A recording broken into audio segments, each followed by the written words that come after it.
Diejek sama negara tetangga pendek. Anak siapa ni? Anak siapa ni? Saya tak tahulah awak ni anak siapa ya? Boleh bagi tahu saya ke? What we're doing is wrong.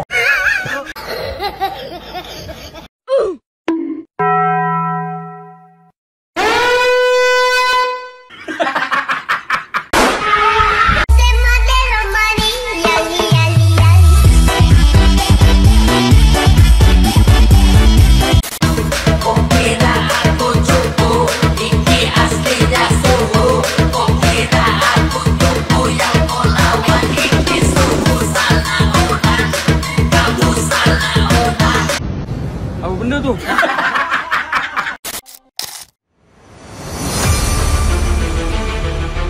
Pada awalnya, dunia sepak bola menyaksikan perdebatan panas antara Malaysia dan Indonesia terkait kemampuan tim sepak bola U17 masing-masing negara.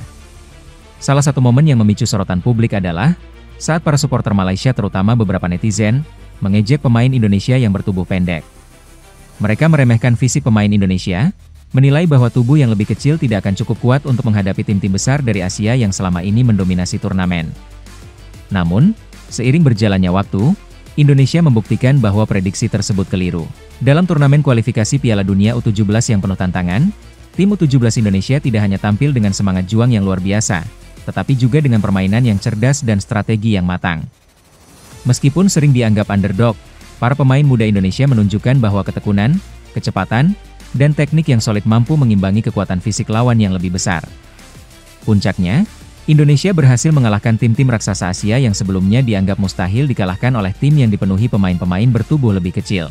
Dalam pertandingan yang menegangkan, Indonesia berhasil mengalahkan salah satu tim sepak bola terkuat di Asia, yaitu Korea Selatan. Dan akhirnya meraih tiket menuju Piala Dunia U17. Kemenangan ini mengguncang dunia sepak bola Asia, khususnya Malaysia. Para pengkritik yang sebelumnya mengejek kini terdiam. Mereka mulai menyadari bahwa ukuran tubuh bukanlah segalanya dalam sepak bola. Kekuatan mental, teknik, dan kerja sama tim adalah faktor yang jauh lebih menentukan. Malaysia yang sempat meremehkan kemampuan pemain Indonesia, akhirnya mengakui kekuatan Garuda Muda yang tidak bisa dipandang sebelah mata, serta selalu menunjukkan taktik yang terengginas.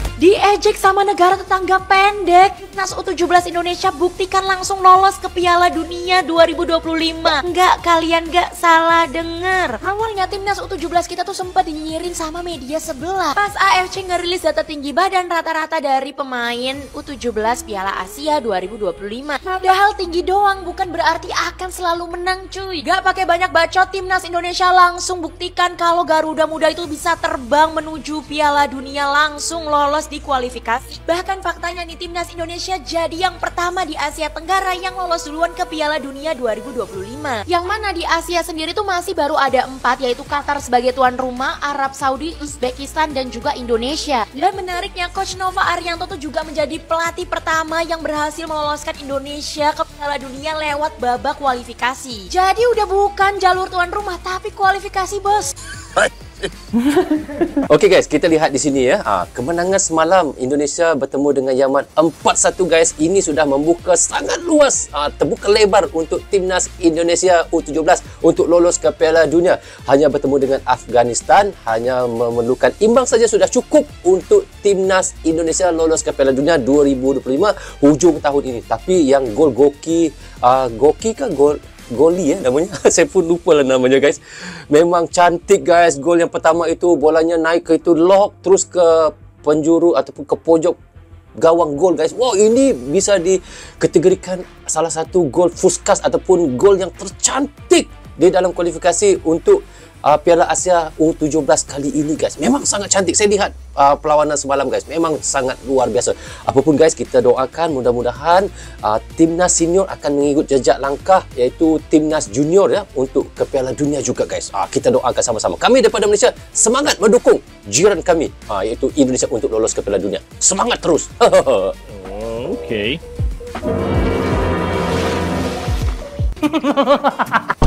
Awak-awak lolos Pildun anjir. Bola ku tendang, Asia ku taklukkan. Pamer ke abang senior dulu nggak sih? Oi bang. Aduh, bocah siapa lagi sih ini? Sorry bang, ini adek lu lolos Pildun. Bejir lu gendong senior dek. Halo Endo. Oh ya bang, mari. Yo. Enggak bang, itu Piala Dunia U17 bukan senior. Wanjir GG banget lu dek. Minimal lolos Pildun bang. Bacot abang ada 5 ronde, sedangkan lu nggak ada kualifikasinya. Kan level kita beda bang. Oke, sekarang mau pamer ke Malaysia, Thailand, Belanda, Spanyol, Portugal, Argentina. Yaelah gitu doang dipamerin. Lagian Pildun U17 ibarat Piala AFF anjir.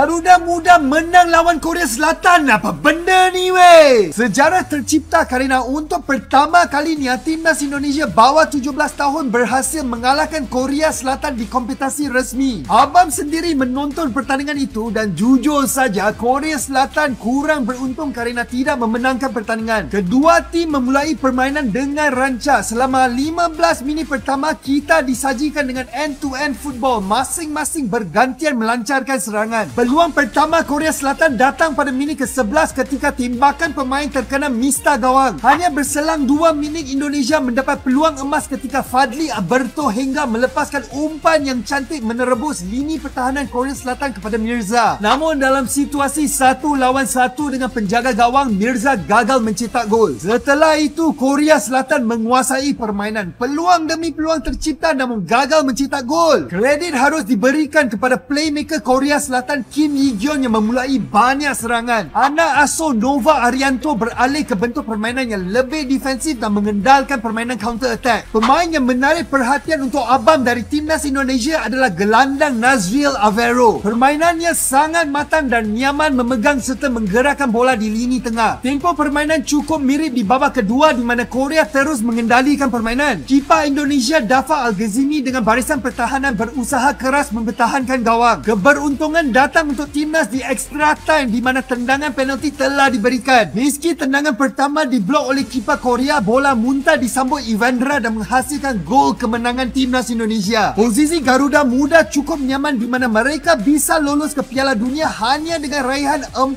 poin dari 2 laga berikutnya. Gimana geng? Adakah kalian confident dengan peluang timnas Indonesia bawah 17 tahun lolos ke Piala Dunia? Komentar di sini.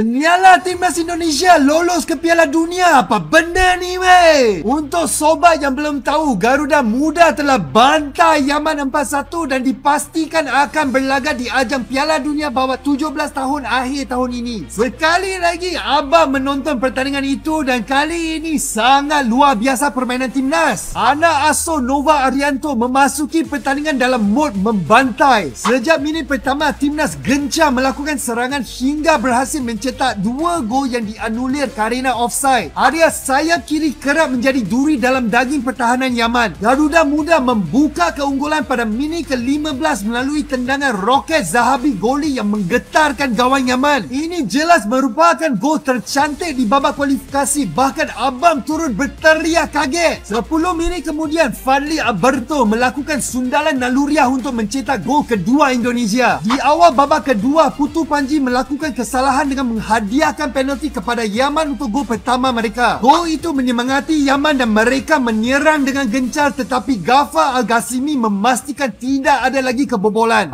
Ivandra kembali menjadi hero timnas saat ia mencetak 2 gol berturut-turut melalui tendangan penalti dan juga counter attack. Setelah itu Garuda Muda terus tampil apik hingga laga usai. Timnas Indonesia hanya perlu bermain imbang dengan Afghanistan untuk mempertahankan puncak klasemen grup C setelah ini. Jujur saja abang tumpang gembira dan semoga ini memberikan dorongan kepada tim senior untuk mengikuti jejak Garuda Muda menuju ke Piala Dunia. Selamat dan sekali lagi teruskan menyala sang Garuda. Oh cool.